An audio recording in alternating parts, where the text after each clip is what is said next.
السلام عليكم ورحمة الله وبركاته. بسم الله الرحمن الرحيم. الحمد لله حمد الشاكرين، والصلاة والسلام على سيد المرسلين نبينا وحبيبنا وإمامنا محمد بن عبد الله وعلى آله وصحبه ومن سار على نهجه واهتدى بهداه إلى يوم الدين. أما بعد. প্রশংসা, গুণগান, তারিফ এবং স্তুতি সেই মহান রাজাধিরাজ আল্লাহ রাব্বুল ইজ্জত ওয়াল জালালের দরবারে পেশ করছি, যিনি আমাদেরকে ইসলাম শিক্ষা কোর্সের আজকের এই ক্লাসে উপস্থিত হওয়ার সুযোগ করে দিয়েছেন। এই জন্য আমরা সকলেই রব্বুল আলামিনের দরবারে অন্তরের অন্তঃস্থল থেকে কালিমাতুশ শুকর আদায় করি। সকলেই পড়ি আলহামদুলিল্লাহ। অতঃপর সালাত সালাম এবং অবারিত শান্তির ধারা বর্ষিত হোক সর্বযুগের সর্বশ্রেষ্ঠ মহামানব রব্বুল ইজ্জত ওয়াল জালাল, যাকে একটি ধ্বংস প্রায় জাতিকে, বরং ধ্বংস প্রায় বিশ্বকে মুক্তির পথ দেখানোর উদ্দেশ্যে আল্লাহর পক্ষ থেকে রহমত হিসেবে প্রেরণ করেছিলেন, শেষ নবী এবং শেষ রাসূল হিসেবে যিনি এসে মানব জাতিকে এক অনাবিল সত্য এবং সুন্দরের পথ দেখিয়েছিলেন, মানব জাতিকে এক ধ্বংসময় পরিস্থিতি থেকে উদ্ধার করে একটি উন্নত, সভ্য এবং একটি আদর্শিক জাতিতে পরিণত করেছিলেন। আসুন আমরা সেই মহান নবীর প্রতি হৃদয়ের সবটুকু ভালোবাসা উজাড় করে সালাত ও সালাম পেশ করি। সকলেই পড়ি সাল্লাল্লাহু আলাইহি ওয়াসাল্লাম। মুহতারাম মুআজ্জাজ প্রাণপ্রিয় উপস্থিতি, সমেত সাথী বন্ধুগণ, সেই সাথে অনলাইনে এই মুহূর্তে যে যেখান থেকে আমাদের লাইভে অংশগ্রহণ করেছেন সবাইকে আমি জানাচ্ছি অনেক অনেক প্রীতি, শুভেচ্ছা এবং আন্তরিক মোবারকবাদ। সেই সাথে যারা হয়তো বা পরে দেখবেন তাদেরকেও আমাদের পক্ষ থেকে অনেক মোবারকবাদ, ধন্যবাদ জানাচ্ছি। এবং সেই সাথে দোয়া করছি দয়াময় আল্লাহ রাব্বুল আলামিন যেন আমাদের জীবনের প্রত্যেকটি কাজকে তার দেখানো নির্দেশনার আলোকে সাজিয়ে নেওয়ার তৌফিক দান করেন, আল্লাহুম্মা আমিন। তিনি যেন আমাদেরকে আল্লাহর সন্তুষ্টির পথে পরিচালিত হওয়ার তৌফিক দান করেন এবং তার অসন্তুষ্টির পথ থেকে এবং শয়তানের কুমন্ত্রণা থেকে, শয়তানের অন্ধ অনুকরণ থেকে আমাদেরকে রক্ষা করেন। আমরা পড়ি আল্লাহুম্মা আমিন। প্রিয় উপস্থিতি, আমরা আজকে যে বিষয়টি আলোচনা করব সে বিষয়টি অত্যন্ত ভয়াবহ এবং আমাদের জন্যে খুবই গুরুত্বপূর্ণ। সেটি হচ্ছে যে কবিরা গুনার মধ্যে থেকে অন্যতম বা চতুর্থতম যে কবিরা গুনাহ, সেটি হচ্ছে অন্যায়ভাবে মানুষ হত্যা করা। অন্যায়ভাবে কি করা?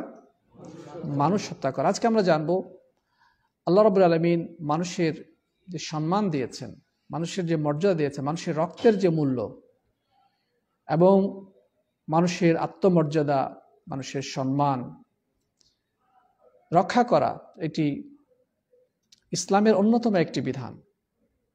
অনুরূপভাবে মানুষের রক্তপাত বন্ধ হোক, ইসলাম এটা চায়। অন্যায়ভাবে এক ফোঁটা রক্ত যেন না পড়ে, কোনো মানুষ যেন নিগৃহীত না হয়, মানুষ যেন জুলুম নির্যাতন থেকে রক্ষা পায়। এই জন্য মানবতাকে এমন অনাবিল মুক্তির উদ্দেশ্যেই ইসলামের আবির্ভাব। কখনো যেন আর্তচিৎকার, মজলুমের আত্মচিৎকার যেন না আসে, মানুষের প্রতি কোনো ধরনের অন্যায় অবিচার যেন না করে, সে অন্যায় অবিচারকে ধ্বংস করে, অন্যায় অবিচারের সকল পথকে রুদ্ধ করে ন্যায়, ইনসাফ এবং মানবতার পতাকে উড্ডীন করার জন্য ইসলামের আবির্ভাব।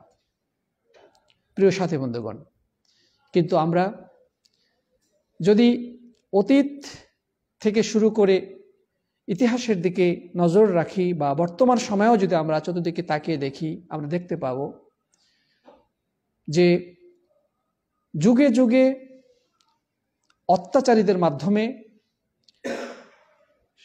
অনেক নিরপরাধ মানুষ নির্যাতনের শিকার হয়েছে, অসংখ্য মানুষ হত্যাকাণ্ডের শিকার হয়েছে। আল্লাহর জমিন রক্তে রঞ্জিত হয়েছে, মানুষের লাল রক্তে অনেক সম্মান ভুলুণ্ঠিত হয়েছে, ইজ্জত সম্ভ্রম কেড়ে নেওয়া হয়েছে। এর ইতিহাস অত্যন্ত বেদনাদায়ক এবং ভয়াবহ অন্ধকার। যুগে যুগে অত্যাচারী মানুষেরা মানুষকে খুন করেছে। এই খুনের ইতিহাস বলে শেষ করা যাবে না।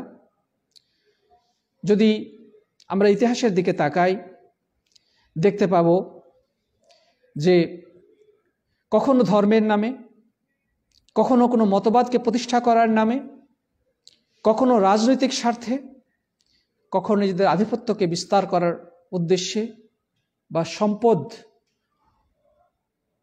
লুণ্ঠনের উদ্দেশ্যে মানুষের উপরে চলেছে স্ট্রিম রোলার, অত্যাচারের, জুলুম নির্যাতন স্ট্রিম রোলার। আমরা ইতিহাসকে প্রশ্ন করলে ইতিহাস ডুকরে কেঁদে ওঠে। আমাদের সামনে যে পরিসংখ্যান দেয় তা সত্যি গা শিউরে ওঠার মতো।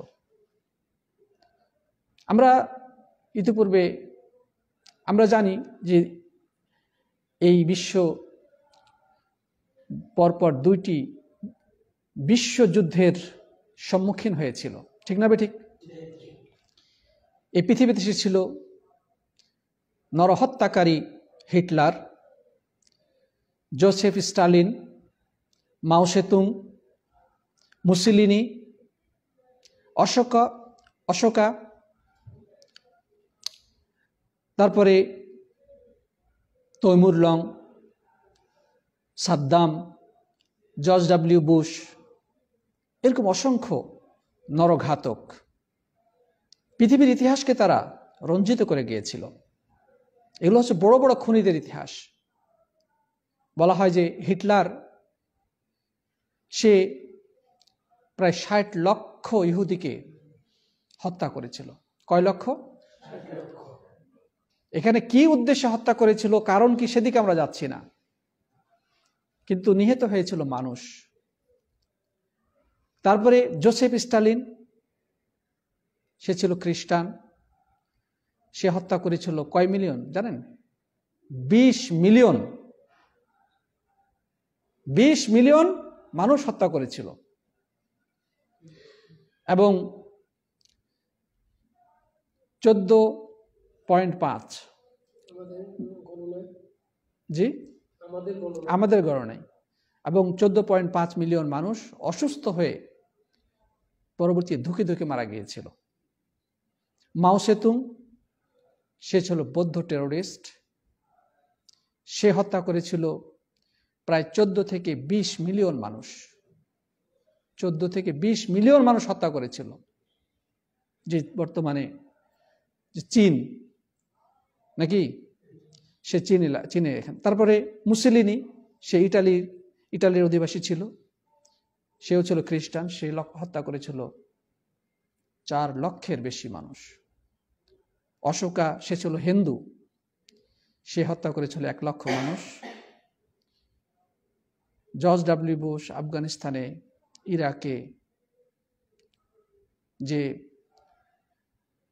হত্যাযজ্ঞ চালিয়েছে সেটা ছিল ভয়াবহ। প্রায় 1.5 মিলিয়ন মানুষ নিহত হয়েছে জর্জ ডব্লিউ বুশের মাধ্যমে। এছাড়াও অনেক বড় বড় হত্যাকাণ্ড ঘটেছে পৃথিবীর ইতিহাসে। হিরোশিমা এবং নাগাসাকিতে যারা পরমাণু বোমা নিক্ষেপ করেছিল, সে আমেরিকা, সেখানে কত মানুষ মারা গিয়েছিল তার কোনো সীমা সংখ্যা নাই। অস্ট্রেলিয়াতে অস্ট্রেলিয়া আবিষ্কারের পর নিজেদের আধিপত্য বিস্তারকে কেন্দ্র করে সেখানে মানুষ মারা গেছে, প্রায় আদিবাসী মারা গেছে প্রায় 20 লক্ষাধিক মানুষ। এভাবে উত্তর আমেরিকাতে, দক্ষিণ আমেরিকাতে প্রায় 50 মিলিয়ন রেড ইন্ডিয়ানকে হত্যা করা হয়েছিল। তারপরে 180 মিলিয়ন আফ্রিকান কালো মানুষকে তারা দাস বানিয়েছিল, দাস হিসেবে তারা রেখেছিল। এবং তাদের প্রায় 88% মানুষই সমুদ্রে মারা গিয়েছিল এবং যারা মারা গিয়েছে তাদেরকে আটলান্টিক মহাসাগরের ভাসিয়ে দেওয়া হয়েছিল।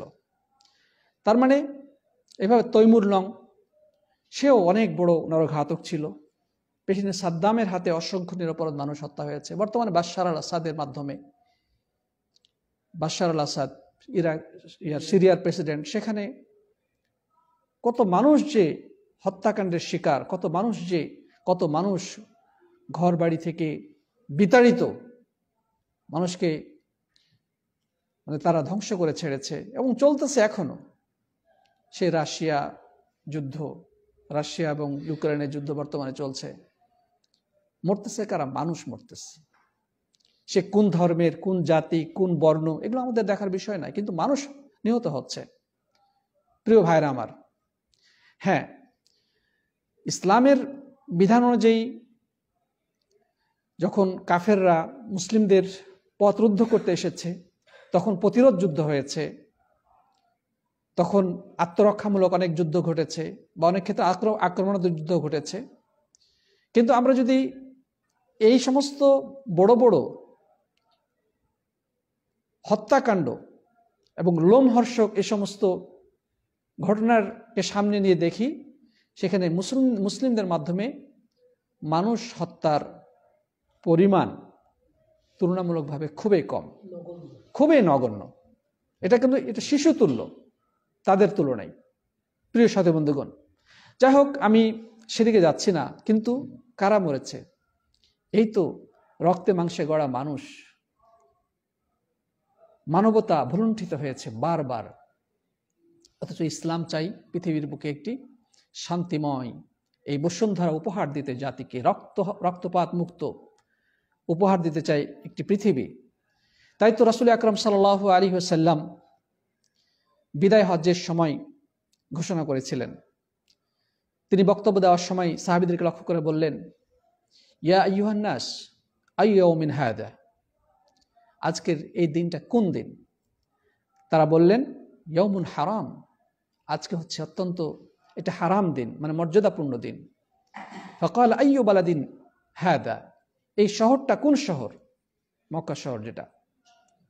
তখন তিনি বললেন, কালু বালাদুন হারাম, সাহাবাগণ বলে এটা হচ্ছে হারাম শহর, অর্থাৎ অত্যন্ত সম্মান সর্বোৎকৃষ্ট মর্যাদাপূর্ণ শহর।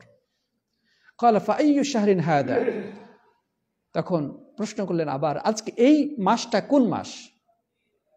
তাহলে আজকের দিনটা কোন দিন, এই শহরটা কোন শহর, এবং এই মাসটা কোন মাস? সাহাবাগণ বললেন এই মাসটা হচ্ছে হারাম মাস।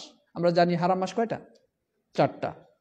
তো জিলহজ মাস হচ্ছে হারাম মাসের মধ্যে অন্যতম। যাই হোক, তারপরে তিনি এই সবগুলো বলে সাহাবীদের অ্যাটেনশন তিনি নিলেন, সাহাবীদেরকে সচেতন করলেন কি বলতে যাচ্ছেন।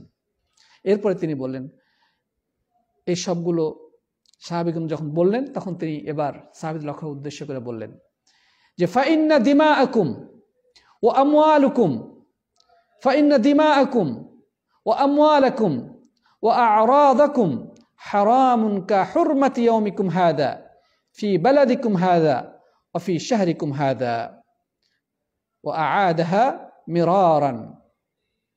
এরপরে নবী সাল্লাল্লাহু আলাইহি সাল্লাম সাহাবীদেরকে লক্ষ্য করে বললেন, শুনে রাখো, তোমাদের রক্ত, তোমাদের ধন সম্পদ এবং তোমাদের মর্যাদা ঠিক তেমন হারাম যেমন হারাম আজকের এই দিনটি, আজকের এই শহর তোমাদের এই শহর এবং এই মাস। তোমাদের একে অপরের রক্ত ঠিক তদ্রূপ হারাম, একে অপরের সম্মান ঠিক তদ্রূপ হারাম। কারো সম্মান লুণ্ঠন করা যাবে না, সম্মান আঘাত হানা যাবে না, কারো মর্যাদাকে ভুলুণ্ঠিত করার কোনো সুযোগ নেই। এবং তোমাদের অর্থ সম্পদ এগুলো তোমাদের জন্য হারাম। যেমন হারাম এই মক্কা শহর, যেমন হারাম এই জিলহজ মাস, হারাম মাস, এবং যেমন হারাম আজকের সেই দেশের ইয়াউমুন নাহার, কোরবানির দিন ছিল। প্রিয় সাথী বন্ধুগণ, এরপরে আল্লাহ রাসূল সাল্লাল্লাহু আলাইহি সাল্লাম সাহাবীদেরকে লক্ষ্য করে বললেন, আলা হাল বাল্লাগতু, হে আমার সাহাবীগণ, আপনারা শুনে রাখুন, আমি কি আমার পক্ষ থেকে যেটা পৌঁছানোর দায়িত্ব ছিল সেটাকে আমি পৌঁছে দিয়েছি? আমি কি আপনাদের কাছে আমার পক্ষ থেকে আল্লাহর পক্ষ থেকে আমার উপরে অর্পিত যে দায়িত্ব ছিল যে এই কথাটা পৌঁছানো, সেটাকে আমি তোমাদের কাছে পৌঁছে দিয়েছি? এই কথা তিনি আবার বললেন। সাহাবীগণ বললেন যে অবশ্যই এটি হে আল্লাহর রাসূল, আপনি পৌঁছে দিয়েছেন, আপনার যে দায়িত্ব সেটা পৌঁছে দিয়েছেন। বর্ণনাকারী আব্দুল্লাহ ইবনে আব্বাস রাদিয়াল্লাহু তাআলা বলছেন যে ইন্নাহা লাওয়াসিয়াতুহু ইলা উম্মতিহি, হ্যাঁ, এটি হচ্ছে তার উম্মতের প্রতি তার উপদেশ। এরপরে রাসূল আকরাম সাল্লাল্লাহু আলাইহি সাল্লাম বললেন যে এই বক্তব্য, এই কথাগুলো তোমরা নিজেদের ভিতরে সীমাবদ্ধ রাখবে না। অর্থাৎ তোমরা যারা আজকে উপস্থিত আছো আমার সামনে, তোমরা যে আমার বক্তব্য শুনছো, এগুলো নিজেদের মধ্যে সীমাবদ্ধ রাখবে না। ফালিয়ুবাল্লিগু শাহিদুল গায়ব, আজকে যারা হাজির আছো, তোমরা যারা আজকে এখানে উপস্থিত নাই, তাদের কাছে পৌঁছে দিবে। এরপর তিনি বলেন লা তারজিউ বা'দি কুফফারান ইয়াদরিবু বা'দুকুম বা'দা ইয়াদরিবু বা'দুকুম রিকাবা বা'দ, যে আমার পরে আমি তো চিরকাল দুনিয়াতে থাকবো না, আমাকেও মৃত্যুকে আলিঙ্গন করতে হবে, আমি আমার রবের সাথে সাক্ষাৎ করব। কিন্তু আমার চলে যাওয়ার পরে তোমরা আবার আগের মতো কাফের হয়ে যেও না, ইসলাম ত্যাগ করো না, এবং ইসলাম ত্যাগ করে তোমরা একে অপরের গর্দানে তলোয়ার চালাবে, এমনটি যেন না ঘটে। প্রিয় সাথী বন্ধুগণ, এটি সহিহ বুখারীর হাদিস। তাহলে আল্লাহ রাসূল সাল্লাল্লাহু আলাইহি সাল্লাম এই হাদিসের মধ্যে সুস্পষ্টভাবে মানুষের রক্তপাত, মানুষের রক্ত, মানুষের অর্থ সম্পদ এবং মানুষের সম্মান মর্যাদাকে অত্যন্ত সম্মানিত এবং হারাম হিসেবে ঘোষণা করেছেন। কেউ যেন কারো অন্যায়ভাবে রক্তপাত না ঘটায়, কেউ যেন কারো সম্পদের দিকে লোভাতুর দৃষ্টিতে না তাকায়, সম্পদ হরণ করার জন্যে কোনো উদ্যোগ গ্রহণ না করে, এবং কারো সম্মান মর্যাদায় যেন কোনোভাবেই আঘাত না হানে। এটি আল্লাহর পক্ষ থেকে নিষিদ্ধ, হারাম। প্রিয় সাথী বন্ধুগণ, তো যাই হোক, এভাবে করে রাসূল আকরাম সাল্লাল্লাহু আলাইহি ওয়াসাল্লাম তার উম্মতের কাছে আল্লাহর পক্ষ থেকে ওয়াহী, নির্দেশনা এবং প্রত্যাদেশ পৌঁছে দিয়ে গেছেন। আজকে আমরা এই 1450 বছর পরে রাসূল করিম সাল্লাল্লাহু আলাইহি সাল্লামের সেই দীপ্ত কণ্ঠের ঘোষণা যেন আজকে আমরা শুনতে পাচ্ছি হাদিসের কিতাব থেকে। আজকে আমরা যারা এই কথাগুলো শুনব, এগুলো শুধু নিজের মধ্যে সীমাবদ্ধ রাখবো না, আমাদের উচিত এই কথাগুলোকে মানুষের কাছে, অন্যের কাছে পৌঁছে দেওয়া। বর্তমান যুগে তো মাশাআল্লাহ তথ্য প্রযুক্তির যুগ। ফেসবুক, হোয়াটসঅ্যাপ বা বিভিন্ন ধরনের যে সোশ্যাল মিডিয়াগুলোতে যে কোনো তথ্য ছাড়া হলে সেকেন্ডের মধ্যে পৃথিবীতে ছড়িয়ে পড়তেছে। সুতরাং এই ক্ষেত্রে আমাদের দায়িত্ব কিন্তু আরো বেশি গণমানুষের কাছে ইসলামের বার্তাকে পৌঁছে দেওয়া। এটি প্রত্যেকটি মানুষের জন্য অপরিহার্য দায়িত্ব, তার সাধ্য অনুযায়ী, যার যে ক্ষেত্রে যতটুকু ক্ষমতা আছে, সামর্থ্য রয়েছে, প্রত্যেকটি মানুষের অপরিহার্য দায়িত্ব এই কথাগুলো, ইসলামের এই সুমহান বাণীগুলোকে মানুষের কাছে পৌঁছে দেওয়ার। প্রিয় বন্ধুগণ, রাসূল আকরাম সাল্লাল্লাহু আলাইহি সাল্লাম তিনি আরো অনেক কথা বলেছেন, আমরা সামনে একটু দেখবো আর কি কথা বলেছেন। এই পত্রে আমরা কোরআনের একটু নির্দেশনা দেখি। আল্লাহ তাআলা কোরআনে কি বলছেন? আল্লাহ সুবহানাহু ওয়া তাআলা বলছেন যে মান ইয়াকতুল মুমিনান মুতাআম্মিদান ফাজাযাউহু জাহান্নাম। দেখেন, খেয়াল করে শুনুন, আল্লাহ সুবহানাহু ওয়া তাআলা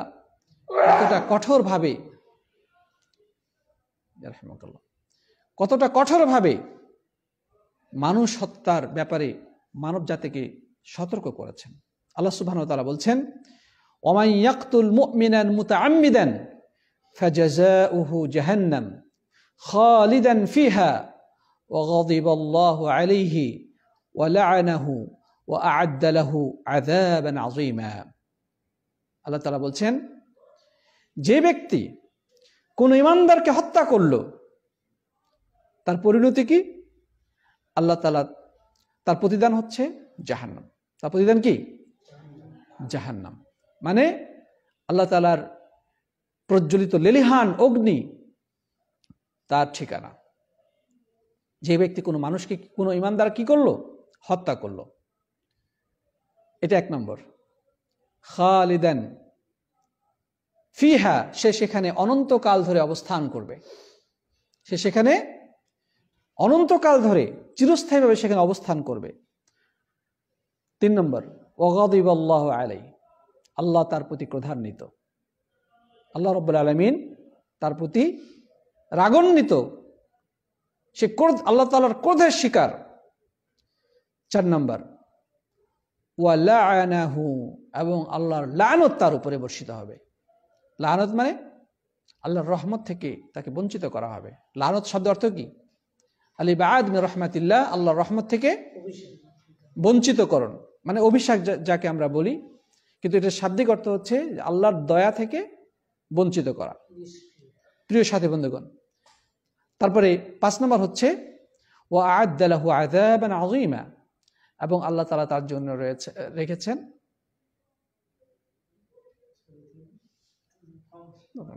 আল্লাহ তাআলা তার জন্য রেখেছেন ভয়াবহ শাস্তি। তাহলে কোনো ব্যক্তি যদি অন্যায়ভাবে কোনো ইমানদারের রক্তপাত ঘটায়, তাকে যদি হত্যা করে, তাহলে আল্লাহ তাআলা কতটা কঠোর ভাষায় তাকে হুমকি দিয়েছেন, বিষয়টাকে চিন্তা করা যায়। আল্লাহ তাআলা প্রথমে কি বলছেন? কোনো ব্যক্তি যদি কোনো মুমিনকে অন্যায়ভাবে হত্যা করে, তাহলে তার প্রতিদান হচ্ছে কি? জাহান্নাম। 1 নম্বর। 2 নম্বর, সেখানে সে অনন্তকাল ধরে চিরস্থায়ীভাবে বসবাস করবে। 3 নম্বর, আল্লাহ তাআলা তার প্রতি ক্রোধান্বিত, আল্লাহ তাআলা রেগে থাকবেন তার প্রতি। 4 নম্বর, আল্লাহর পক্ষ থেকে তার প্রতি লানত বা অভিসম্পাত বর্ষিত হবে। এবং 5 নম্বর হচ্ছে আল্লাহ তাআলা তার জন্য প্রস্তুত রেখেছেন ভয়াবহ শাস্তি, কঠিন শাস্তি। আর আল্লাহ যা ওয়াদা করেন সেটা অবশ্যই চূড়ান্ত, তার মধ্যে ভুল হওয়ার কোনো কি নাই, সম্ভাবনা নাই। এখন এখানে একটা প্রশ্ন আসে যে,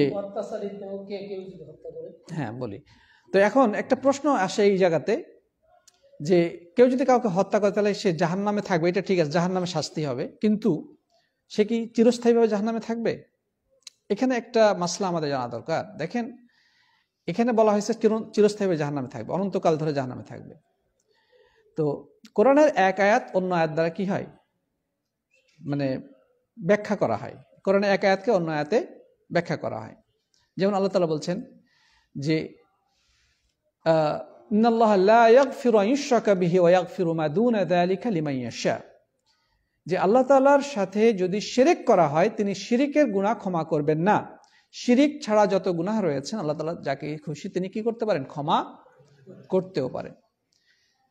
তো এখানে যে কথাটা বলা হয়েছে এটা অন্যান্য আয়াত এবং হাদিসগুলোকে সামনে রেখে আলেমগঞ্জের ব্যাখ্যা দিয়েছেন যে কেউ যদি কাউকে হত্যা করে তাহলে সে চিরস্থায়ী জাহান্নামী হবে কয়েকটা শর্ত সাপেক্ষে। কিরকম শর্ত? 1 নম্বর শর্ত, সে যদি কাউকে হত্যা করাটাকে বৈধ মনে করে, সে যদি মনে করে যে একে মেরে ফেললে কোনো ব্যাপার না, এটা বৈধ ব্যাপার না, হ্যাঁ, এটাকে সে যদি হালাল মনে করে তাহলে সে চিরস্থায়ী, কারণ সে মুসলিম থাকবে না, সে কাফের হয়ে গেল, আর কাফেরের ঠিকানা চিরস্থায়ীভাবে জাহান্নাম। অথবা এই আয়াতের অর্থ হলো যে তাকে যদি শাস্তি দেওয়া হয়, মানে তার প্রতিদান হচ্ছে চিরস্থায়ী জাহান্নাম, প্রতিদান কি? চিরস্থায়ী জাহান্নাম, কিন্তু আল্লাহ তাআলা হয়তোবা তাকে চিরস্থায়ী না দিয়ে তাকে তাওহীদের কারণে হয়তোবা ক্ষমাও করবেন। মানে তার যদি প্রাপ্য সঠিকভাবে দেওয়া হয় তার প্রতিদান হচ্ছে জাহান্নাম। আল্লাহ তাআলা যেমন বলেছেন জাযাউহু জাহান্নাম খালিদান ফিহা, মানে তার প্রতিদান হচ্ছে জাহান্নাম যদি তাকে দেওয়া হয় সঠিকভাবে। কিন্তু আল্লাহ তাআলা অনেক সময় দয়া করে কি করবেন, চিরস্থায়ী করবেন না, যেহেতু সে কাফের হয়ে যায়, মানুষ হত্যা করার সে কাফের হয়ে যায় নাই, কিন্তু বড় ধরনের অপরাধ সে করেছে, এই কারণে আল্লাহ তাআলা তাকে কি করবেন, শাস্তি দিবেন যদি তাকে ক্ষমা না করেন। অথবা শাস্তি দেওয়ার পরে তার ক্ষমা যখন অপরাধ লাঘব হয়ে যাবে তখন আল্লাহ তাআলা তাকে আবার কি করবে, পরে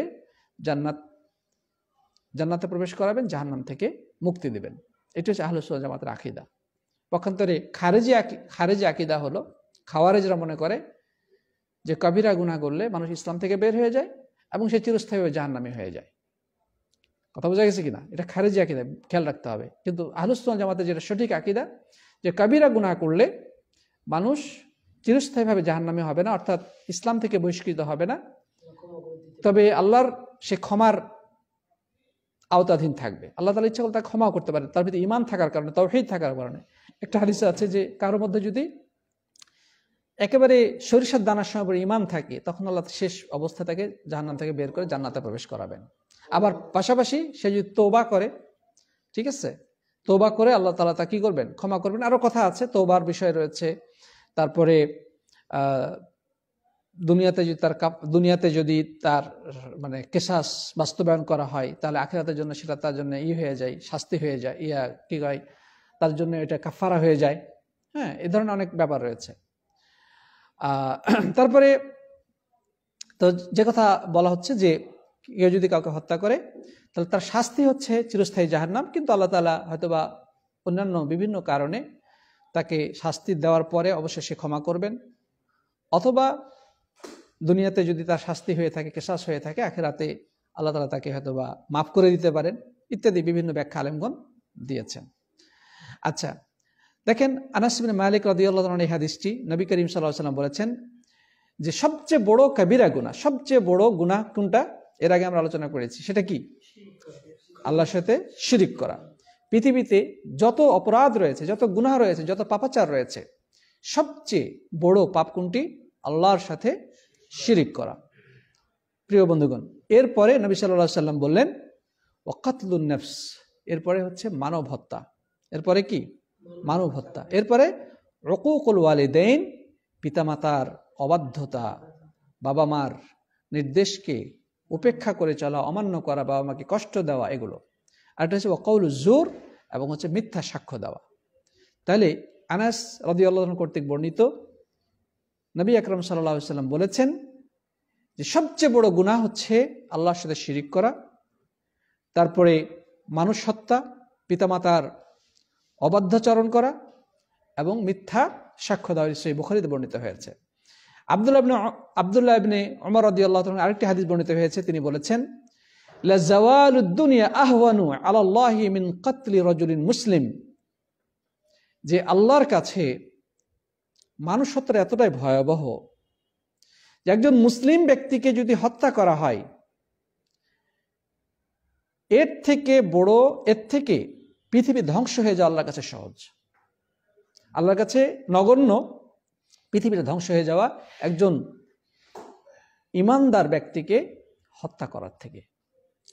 তার মানে এটা কি হলো? মানে পৃথিবী ধ্বংসের থেকেও বড় অপরাধ কোন নিরপরাধ মানুষকে হত্যা করা। তিরমিজি এবং নাসাইতে হাদিসটি বর্ণিত হয়েছে। প্রিয় সাথী বন্ধুগণ, তো যাই হোক, এভাবে আল্লাহ সুবহানাহু ওয়া তাআলা মানব জাতিকে অন্যায় অবিচারের হাত থেকে রক্ষা করতে চায়, রক্তপাত বন্ধ করতে চান। আল্লাহ রাব্বুল আলামিন মানুষের মাঝে মানবতা, দয়া, মমতা এবং ভালোবাসা ছড়াতে চান। এই পৃথিবীকে অপরাধ মুক্ত করতে চান। আল্লাহ তাআলা কোরআনে কারীমের মধ্যে বলেছেন ওয়ালা তাকতুলুন নাফসাল্লাতী হারামাল্লাহু ইল্লা বিল হক, সূরা আনামের 151 আয়াতে আল্লাহ বলছেন যে খবরদার, ন্যায়সঙ্গত কারণ ব্যতিরেকে তোমরা কখনোই মানুষ হত্যা করবে না। ন্যায়সঙ্গত, হ্যাঁ, মানুষ হত্যা করা এটা কিছু কিছু ক্ষেত্রে জায়েজ আছে, তবে অবশ্যই সে শর্তগুলো থাকতে হবে।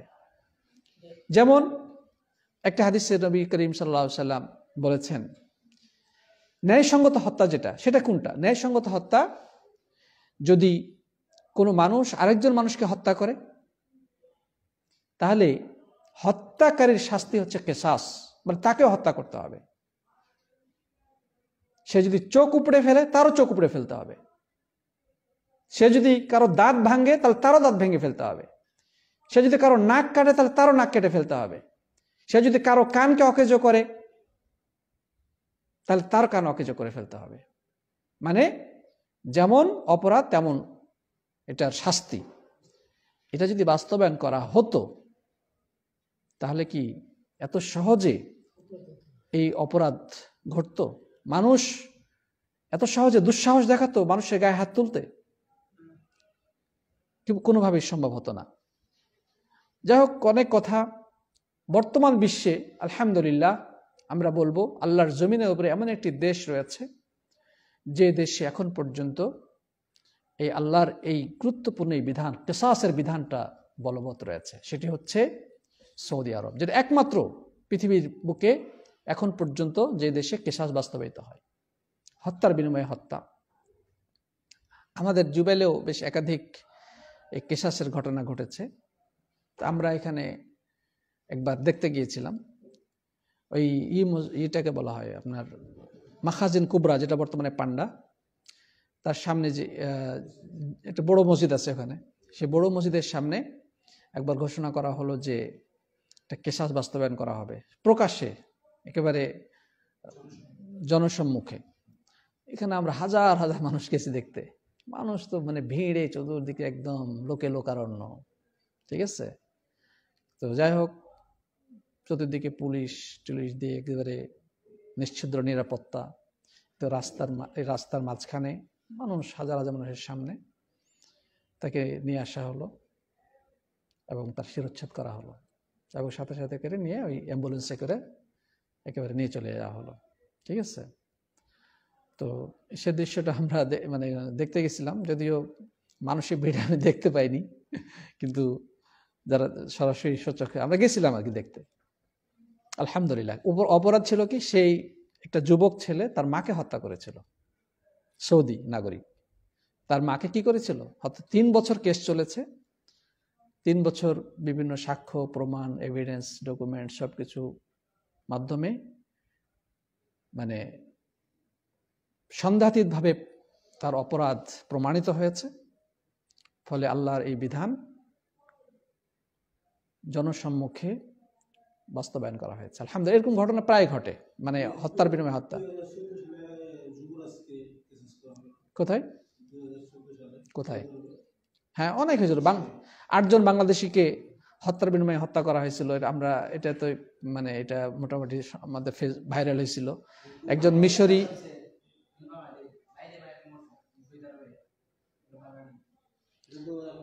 একজন সিকিউরিটি গার্ড, মিশরি সিকিউরিটি গার্ডকে হত্যার বিনিময়ে 8 জন বাংলাদেশিকে হত্যা করা হয়েছিল মনে হয়, হ্যাঁ, রিয়াদে মনে হয়। এরকম অনেক ঘটনাই ঘটে আলহামদুলিল্লাহ। তো যে ওদিকে আমরা এখন যেতে পাচ্ছি না, অনেক ঘটনা আছে। তো হত্যার বিনিময়ে হত্যা, কিসাস, সৌদি আরবে এই বিধানটা চালু থাকার কারণে বর্তমান পরিসংখ্যান যেটা বলছে, সারা পৃথিবীর মধ্যে সবচেয়ে কম রক্তপাত বা হত্যাকাণ্ড ঘটে সৌদি আরবে, একেবারে সবচেয়ে কম, আলহামদুলিল্লাহ।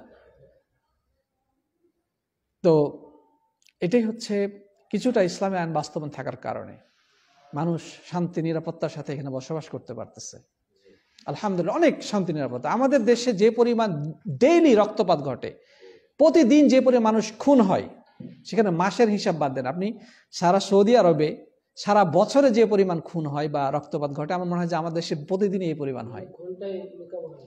নুনের থেকে খুনের দাম বেশি, না কি খুনের থেকে নুনের দাম বেশি, দুঃখিত। মানে নুনের যে দাম তার থেকে মানে কম দাম হইতেছে কি খুনের। মানুষের কোনো মূল্য বলতে কিছু নাই। গরু ছাগলের মতো, মুরগি পাখির পোকা পাকড়ের মতো মানুষকে হত্যা করে ফেলতেছে এই সামান্য রাজনৈতিক কারণে। হ্যাঁ, একদল অপর দলের উপরে অগ্নেয় অস্ত্র নিয়ে মানে কি চড়াও হইতেছে। হ্যাঁ, প্রতিপক্ষ জায়গা জমি নিয়ে সন্তানের জন্য 10 টাকার জন্য মানুষ খুন হয়ে যাচ্ছে। যে হত্যাকারী নিজেও জানে না যে কি কারণে আমাকে হত্যা করা হলো। হত্যাকারী, নিহত ব্যক্তিও জানে না, আর হত্যাকারী নিজেও জানে না।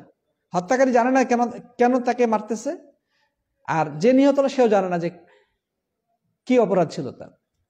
নবী সাল্লাল্লাহু আলাইহি ওয়াসাল্লাম বলেছেন যে এমন এক সময় আসবে যে মানুষ যে এমনভাবে নিহত হবে, সে জানে না যে কি অপরাধ তাকে মারা হলো, আর যে হত্যাকারী সেও জানে না কি অপরাধে হত্যা করা হচ্ছে।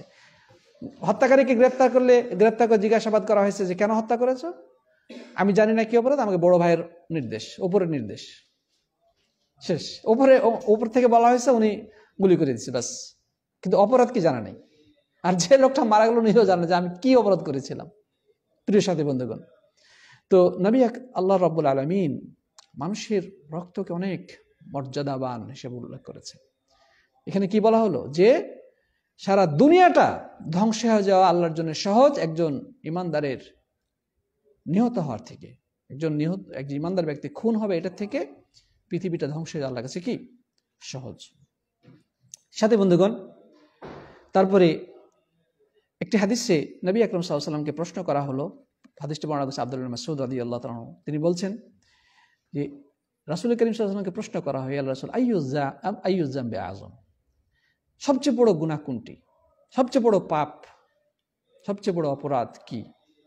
তিনি বললেন সবচেয়ে বড় পাপ হচ্ছে আনতাদু আলিল্লাহি নিদ্দান ওয়া হুয়া খালাকাকা, যে তুমি আল্লাহর সমকক্ষ কাউকে আহ্বান করবে, আল্লাহর সমকক্ষ হিসেবে অন্য কাউকে আহ্বান করবে, অথচ আল্লাহ তোমাকে সৃষ্টি করেছেন। সৃষ্টিকর্তাকে আল্লাহ, রিজিক দেনেওয়ালা আল্লাহ, সবকিছু আল্লাহ করতেছেন, কিন্তু তুমি দোয়া করতেছো, তুমি ডাকতেছো অন্য কোনো সমকক্ষকে, তুমি অর্থাৎ শিরিক করা, সোজা কথা কি করা, শিরিক করা, এটা সবচেয়ে বড় গুনাহ। এরপরে প্রশ্ন করা হয় সুম্মা আইয়ুন, এরপরে কোন অপরাধ, এরপরে আল্লাহর কাছে সবচেয়ে বড় অপরাধ কি? তিনি বললেন ক্বালা আন তুজানিয়া হালিলাতা জারিক, তারপর তিনি বলেন আন তাকতুলা ওয়ালাদাকা মাখাফাতা আন ইয়াতাআমা মাক, যে তোমার সন্তানকে তুমি মেরে ফেলবে এই ভয়ে যে সে তোমার খাবার খাবে, মানে তোমার খাদ্য খেয়ে ফেলবে, তুমি তোমার বাচ্চা পালতে পারবে না, এই ভয়ে সন্তানকে হত্যা করা। হচ্ছে কিনা আমাদের সমাজে? কি খাওয়াবো, কি পড়াবো, হ্যাঁ, পেটের মধ্যে সন্তান এখনো আছে, অ্যাবর্শন করে বের করে ফেলতেছে, মানে বিভিন্ন কলা কৌশলে। মেয়ে সন্তান কিভাবে বিয়ে দেব, মেয়ে প্রতিপালন করা এটা ভেজাল, অনেকে আছে না? ভারতে প্রতিনিয়ত এভাবে ভ্রূণ হত্যা করা হচ্ছে, সারা পৃথিবীর মধ্যে যেটা বলা হয়েছে, যেটা পরিসংখ্যানে ইন্ডিয়াতে মানে এর মাধ্যমে, চেক আপের মাধ্যমে আগেই আল্ট্রাসোনোগ্রামের মাধ্যমে জেনে নিচ্ছে মেয়ে না ছেলে, মেরে ফেলতেছে, আগেই মেরে ফেলতেছে। বা অনেকে দারিদ্রতার ভয়ে সন্তান হত্যা করে বলছে লা তাকতুলু আওলাদাকুম খাশিয়াতা ইমলাক, আল্লাহ তাআলা বলছেন খবরদার তোমাদের সন্তানদেরকে তোমরা হত্যা করো না দারিদ্রতার ভয়ে। যাই হোক, এরপরে নবী আকরাম সাল্লাল্লাহু আলাইহি ওয়াসাল্লামকে প্রশ্ন করা হলো এরপরে বড় গুনাহ কোনটা? তিনি বলেন আনতুজানিয়া হালিলাতা জারিকা,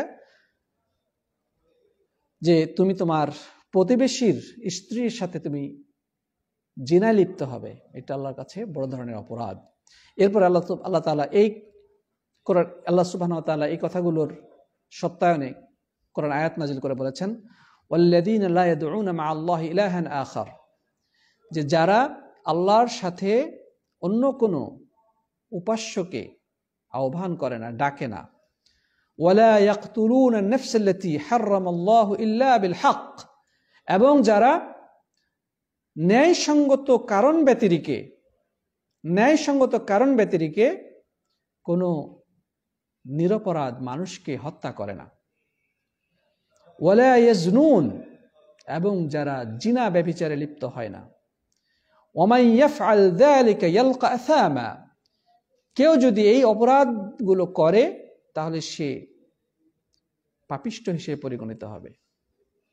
ওয়ায়ুদাআফ লাহুল আযাবু ইয়াওমাল কিয়ামা, এবং কিয়ামতের দিন তার শাস্তিকে অনেক গুণ বৃদ্ধি করা হবে।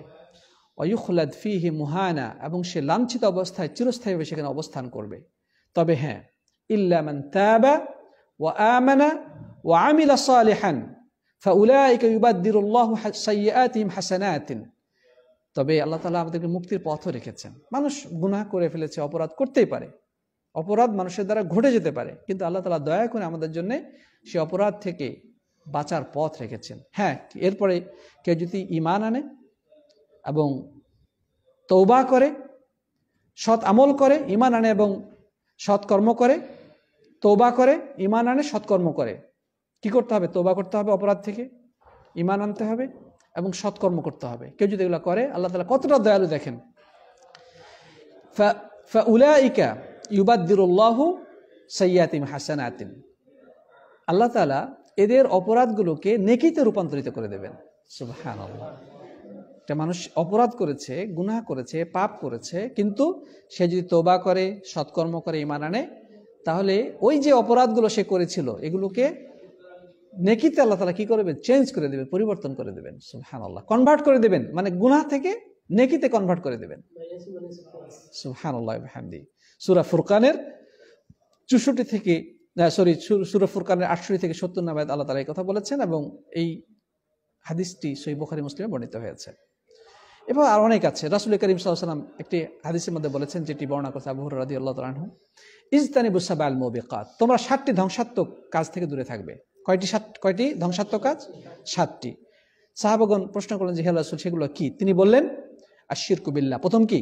আশ-শিরক। 2 নম্বর হচ্ছে আস-সিহর, জাদু করা। প্রথম কথা কি? শিরিক করবে না, এটা ধ্বংসাত্মক। 2 নম্বর হচ্ছে জাদু করবে না। জাদু আমাদের সমাজে আছে না নাই? জাদুবিদ্যা আমাদের সমাজে ব্যাপকভাবে প্রচলিত।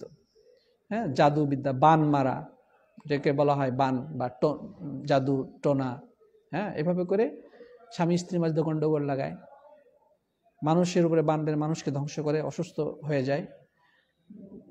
মানে গাছের ফলের উপরে বান মারে, গরু ছাগল বা গবাদি পশুর উপরে বান মারে, মানে বান মেরে সমাজের মধ্যে বিশৃঙ্খলা সৃষ্টি করে, মানুষ হত্যা করে, এবং নানা ধরনের মানে অন্যায় করে থাকে বান মারার মাধ্যমে। রাসূল করিম সাল্লাল্লাহু আলাইহি ওয়াসাল্লাম যেটা বললেন, সালাম রাহমাতুল্লাহ, যে প্রথম হচ্ছে শিরক করা, তারপরেই জাদু করা। 3 নম্বর হচ্ছে ওয়াকাতলুন নাফসিল্লাতি হারামাল্লাহু ইল্লা বিল হক, এবং অন্যায়ভাবে আল্লাহ তাআলা যেটা অনুমতি দিয়েছেন সেটা ছাড়া অন্যায়ভাবে কি করা? কোনো মানুষ হত্যা করা। দেখেন, আল্লাহ তাআলা অনুমতি দিয়েছেন কিছু কিছু ক্ষেত্রে হত্যা করার, সেটা আদালতের মাধ্যমে রাষ্ট্রীয়ভাবে হত্যা করা হবে। যেমন কেউ যদি কাউকে হত্যা করে, তাহলে হত্যা বিনিময়ে হত্যা। অথবা কেউ যদি কি করে, বিবাহিত ব্যক্তি জিনা করে, বিবাহিত ব্যক্তি যদি কি করে, পরকীয়ার মাধ্যমে জিনায় লিপ্ত হয়, তাহলে তার শাস্তি কিন্তু কি? হত্যা, মৃত্যুদণ্ড। ফৌজদারি আইন অনুযায়ী তার শাস্তি হচ্ছে মৃত্যুদণ্ড। আবার আরেকটা হচ্ছে কি, কেউ যদি দ্বীন ইসলাম ত্যাগ করে মুরতাদ হয়ে যায়, কাফের হয়ে যায়, দ্বীন ইসলামের বিপক্ষে, যে হয় সে খ্রিস্টান হয়ে গেল, অথবা হিন্দু হয়ে গেল, অথবা নাস্তিক হয়ে গেল, তাহলে ইসলামের শাস্তি হচ্ছে কি? তার শাস্তি হচ্ছে মৃত্যুদণ্ড। লা ইয়াহিল্লু দামু ইমরিইন মুসলিমিন ইল্লা বিইহদা সালাস, 3টি কারণ ব্যতিরেকে কোনো মুসলিমের রক্তপাত, হত্যা বৈধ নয়। একটা হচ্ছে কি? আস-সাইয়্যিবুজ জানি, একটা হচ্ছে আন-নাফসু বিন-নাফস, কেউ যদি কোনো মানুষকে হত্যা করে তাকে হত্যার বিনিময়ে হত্যা করতে হবে, কিসাস যেটাকে বলা হয়। 2 নম্বর আস-সাইয়্যিবুজ জানি, বিবাহিত জিনাকারী। 3 নম্বর হচ্ছে আত-তারিকু লিদ্দীনিহি ওয়াল মুফারিকু লিল জামাআহ, যে ব্যক্তি দ্বীন ইসলাম ত্যাগ করে মুসলিমদের সমাজ থেকে বিচ্যুত হয়ে যায়, তাকে হত্যা করতে হবে। অনুরূপভাবে আরো কিছু রয়েছে, যেমন লেওয়াত যাকে বলা হয়, মানে মানে পুরুষ মৈথুন, বা যেটাকে বলা হয় কি বলে, সমকামিতা, এটারও শাস্তি কিন্তু কি? মৃত্যুদণ্ড। এর শাস্তি হচ্ছে মৃত্যুদণ্ড। যাই হোক, এরকম আরো কিছু আছে। দেখেন, তো রাসূল করিম সাল্লাল্লাহু আলাইহি ওয়াসাল্লাম 7টি ধ্বংসাত্মক থেকে জিনিস বাঁচতে বলেছে। তার মধ্যে প্রথম হচ্ছে শিরক, 2 নম্বর জাদু, 3 নম্বর কি? অন্যায়ভাবে মানুষ হত্যা করা, 4 নম্বর হচ্ছে সুদ খাওয়া, 5 নম্বর হচ্ছে এতিমের সম্পদ হরণ করা, 6 নম্বর হচ্ছে জিহাদের ময়দান থেকে পলায়ন করা, 7 নম্বর হচ্ছে মানে নিরপরাধ এবং বিদুষী কোন নারীকে জিনার অভিযোগে অভিযুক্ত করা। এগুলো হচ্ছে ধ্বংসাত্মক অপরাধ। সহিহ বুখারী মুসলিম হাদিস। তারপর নবী আকরাম সাল্লাল্লাহু আলাইহি ওয়াসাল্লাম আরেকটি হাদিসের মধ্যে বলেছেন, যেটি বর্ণনা করেছেন আব্দুল্লাহ ইবনে উমর রাদিয়াল্লাহু তাআলা আনহু, যে লা ইয়াজালুল মুমিনু ফি ফুসহাতি দীনিহি মা লাম ইউসিব দামান হারামান, যে একজন ইমানদার ব্যক্তি দ্বীনের মধ্যে সে যথেষ্ট স্বাচ্ছন্দ্যেই থাকতে পারবে যতক্ষণ পর্যন্ত সে কোনো অন্যায়ভাবে কোনো রক্তপাত না ঘটায়। কথা বোঝা গেছে কিনা? এটি সহিহ বুখারীর হাদিস। এরপরে রাসূল আকরাম সাল্লাল্লাহু আলাইহি ওয়াসাল্লাম আরো বলেছেন যে মান কুতিলা লাহু কাতিলুন ফাহুয়া বিখাইরিন নাজরাইন। যাই হোক, অনেক হাদিস আছে, আমরা অনেক আয়াত আছে, হাদিসের অধিকার যেতে পারবো সময়ের অভাবে। আর এই হাদিসটি আমরা বলতে চাই যে নবী আকরাম সাল্লাল্লাহু আলাইহি ওয়াসাল্লাম বলেছেন, আউয়ালু মা ইউকদা বিহি ইয়াউমাল কিয়ামাতি ফিদ দিমা, বুখারী মুসলিম হাদিস, যে কিয়ামতের দিন বান্দাদের মাঝে, মানে দুই বান্দার মাঝে সংশ্লিষ্ট যে বিষয়ে করা হবে, ফয়সালা করা হবে, সেই প্রথম যে বিষয়টি সেটা হবে কি? রক্তপাত। মানে মানুষদের পারস্পরিক সমস্যাগুলোর ক্ষেত্রে সবার আগে যে বিষয়ে ফয়সালা দেওয়া হবে সেটি হচ্ছে কি? রক্তপাত সম্পর্কে। আর আল্লাহর ইবাদত সংক্রান্ত বিষয়ে সবার আগে যে বিষয়ে হিসাব নিকাশ নেওয়া হবে সেটা কি? সালাত। আউয়ালু মা ইউহাসাবু বিহিল আবদু ইয়াওমাল কিয়ামাতি আস-সালাহ। কিয়ামতের দিন বান্দাদের সর্বপ্রথম যে বিষয়ে হিসাব নেওয়া হবে সেটা হচ্ছে সালাত সম্পর্কে। আর পারস্পরিক সমস্যা সম্পর্কিত যে বিষয়ে সবার আগে ফয়সালা দেওয়া হবে সেটা কি? রক্তপাত সম্পর্কে। প্রিয় বন্ধুগণ, যাই হোক, অনেক কথা রয়েছে যেটা ইসলামে এই রক্তপাতের বিষয়টিকে গুরুত্ব আরোপ করা হয়েছে এবং এর ভয়াবহতার কথা উল্লেখ করা হয়েছে। আসুন আমরা এই বিষয়গুলো সম্পর্কে সচেতন হই। আজকে আমরা যারা বক্তব্য শুনছি বা আমরা যারা আজকে এই বিষয় নিয়ে পড়াশোনা করছি, তাদের যেমন দায়িত্ব, আমাদের সমাজে যারা মিডিয়া কর্মী রয়েছে তাদেরই কিন্তু দায়িত্ব। যারা লেখক রয়েছেন, যারা বক্তৃতার জগতে আছেন, মসজিদের ইমামগণ, খতিবগণ, তাদের দায়িত্ব সমাজকে সচেতন করা, অবৈধ রক্তপাতের বিরুদ্ধে মানুষকে সচেতন করা। যারা আজকে ঠুনকো রাজনীতির মতপার্থক্যের কারণে ক্ষমতার লোভে যারা ধরাকে সরাগান করে নিরপরাধ মানুষের রক্ত নিয়ে হোলি খেলা খেলছে, মানুষের ইজ্জত সম্ভ্রমকে যারা ভলুণ্ঠিত করছে, যারা মানুষের সম্পদ অন্যায়ভাবে ভোগ দখল করছে, অন্যায়ভাবে জোর জবরদস্তিমূলক ছিনতাই করে নিচ্ছে, ডাকাতি করে নিচ্ছে, দখল করে নিচ্ছে, তাদের ব্যাপারে আমাদের আইন শৃঙ্খলা রক্ষাকারী বাহিনীর যেমন দায়িত্ব রয়েছে, আল্লাহর পক্ষ থেকে তার দায়িত্ব তাদের উপরে এটা মানুষকে রক্ষা করা। কিন্তু বাস্তবতা সম্পূর্ণ ভিন্ন। আমরা কাকে দোষ বলবো, কাকে আমরা অপরাধী বলবো, আর কাকে? আজকে যারা আইন শৃঙ্খলা রক্ষাকারী বাহিনী তারাই তো অনেক ক্ষেত্রে মানে সবচেয়ে বড় সন্ত্রাসী ভূমিকা পালন করে অনেক ক্ষেত্রে। আমরা বলবো না সব সময়, তা না। হ্যাঁ, অনেকেই আছেন তাদের মধ্যে আলহামদুলিল্লাহ এদের মাধ্যমে মাজলুম মানুষকে রক্ষা করা হয়, কিন্তু অনেকে আছেন তাদের হাতে সরকার দিয়েছে অস্ত্র, অপরাধীকে প্রতিরোধ করার জন্যে। দুর্ভাগ্য সত্য, তারাই বরঞ্চ এগুলোকে অপরাধের ক্ষেত্রে ব্যবহার করছে। বরং এদেরকে মানে অপরাধী চক্রের সাথে এদের সহযোগিতা থেকে এরা আরো সামাজিক অন্যায় অপরাধের কি জয় জয়কার তারা করে চলেছে। প্রিয় সাথী বন্ধুগণ, আসুন আমরা সত্যিকার ইমানদার হই। আসলে নামে মুসলিম হলে চলবে না, প্রকৃত অর্থে আমাদেরকে মুসলিম হতে হবে। ইসলামের এই বিধানগুলোকে নিজেরা জানতে হবে, আমাদের সমাজে এটার প্রচার ঘটাতে হবে এবং চর্চা করতে হবে। তবেই মূলত আমাদের সমাজে শান্তি আসবে, আমাদের সমাজে অন্যায় রক্তপাত বন্ধ হবে, মানুষের ইজ্জত সম্ভ্রম রক্ষা পাবে, মানুষের অর্থ সম্পদ রক্ষা পাবে। আল্লাহর কাছে দোয়া করি আল্লাহ যেন আমাদের জাতিকে বরং সমগ্র বিশ্ববাসীকে আল্লাহর দেওয়া এই বিধানকে মেনে চলার তৌফিক দান করেন আল্লাহুম্মা আমিন। আল্লাহ যেন আমাদেরকে সব ধরনের অন্যায়, অবিচার, জুলুম, নির্যাতন, অবৈধ রক্তপাত, অবৈধ জিনা, ব্যভিচার, মানুষের সম্পদের প্রতি লোভাতুর দৃষ্টিতে তাকানো, এই সমস্ত অপরাধ থেকে যেন হেফাজত করে আল্লাহুম্মা আমিন। শয়তান যেন আমাদেরকে কুপথে প্রচারিত না করতে পারে। আল্লাহ তাআলা মদ হারাম করেছেন কেন? মদ হারাম হওয়ার অন্যতম একটি কারণ হচ্ছে যে মদ যখন মানুষ পান করে তার মস্তিষ্ক বিকৃত হয়ে যায়, তখন সে জিনা করে, তখন সে মানুষ হত্যা করে, মানুষের সম্পদ লুণ্ঠন করে, হ্যাঁ, নেশার কারণে নেশার টাকা জোগাতে যে সে সব ধরনের অন্যায় করতে পারে। আল্লাহ তাআলা মদ এই জন্য নিষেধ করে দিয়েছেন।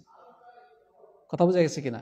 শত্রুতা সৃষ্টি হয়, মানুষে মারামারি, কাটাকাটি, যে মদ পান করে মানুষের মধ্যে মস্তিষ্ক বিকৃত, এই কাজগুলো করে থাকে। প্রিয় বন্ধুগণ, তো ইসলামের মধ্যেই রয়েছে প্রকৃত শান্তি, ইসলামের মধ্যেই রয়েছে প্রকৃত মানবতা। আসুন আমরা ইসলাম চর্চা করি, ইসলাম ফলো করি, ইসলামের বিধানকে সমাজে বাস্তবায়ন করার জন্য সর্বাত্মক চেষ্টা করি। আল্লাহ তাআলা আমাদের সবাইকে তৌফিক দান করেন। আল্লাহুম্মা আমিন। জাযাকুমুল্লাহু খাইরান ওয়া বারাকা ফীকুম। তো আজকে এখানে শেষ করছি, কথা হবে ইনশাআল্লাহ তাআলা আগামীকালকে একই সময়ে। আপনারা উপস্থিত থাকবেন। এবং অনলাইনে যারা আমাদের বক্তব্য শুনছিলেন তাদেরকেও আমি অনুরোধ জানাবো আপনারাও এই ভিডিওটা শেয়ার করবেন, অন্যদের কাছে এই জিনিসগুলো বলার চেষ্টা করবেন এবং অন্যদেরকে আমাদের এই ক্লাসগুলোতে ট্যাগ করে ইনভাইট করবেন যুক্ত হওয়ার জন্যে। হয়তোবা কোনো একজন মানুষ আপনার দ্বারা হেদায়েত পেতে পারে আপনার একটু প্রচেষ্টার মাধ্যমে। নবী আকরাম সাল্লাল্লাহু আলাইহি ওয়াসাল্লাম বলেছেন, লা আন ইয়াহদিয়াল্লাহু বিকা রাজুলান ওয়াহিদান খায়রুন লাকা মিন হুমুরিন নাম। তোমার মাধ্যমে একটি মানুষ যদি হেদায়েত পায়, একটি মানুষ যদি সুপথ খুঁজে পায়, তাহলে এটা তোমার জন্য লাল উট পাওয়ার থেকে উত্তম। আর লাল উট হচ্ছে আরবদের কাছে শ্রেষ্ঠ সম্পদ।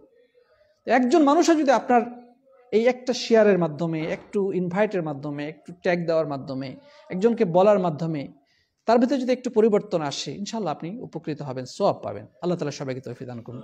জাযাকুমুল্লাহু খাইরান। হাদা ওয়া সাল্লাল্লাহু আলা নবিয়িনা মুহাম্মদ ওয়া আলা আলিহি ওয়া সাহবিহি আজমাইন। সুবহানাকাল্লাহুম্মা ওয়া বিহামদিকা আশহাদু আন লা ইলাহা ইল্লা আনতা আস্তাগফিরুকা ওয়া আতুবু ইলাইক।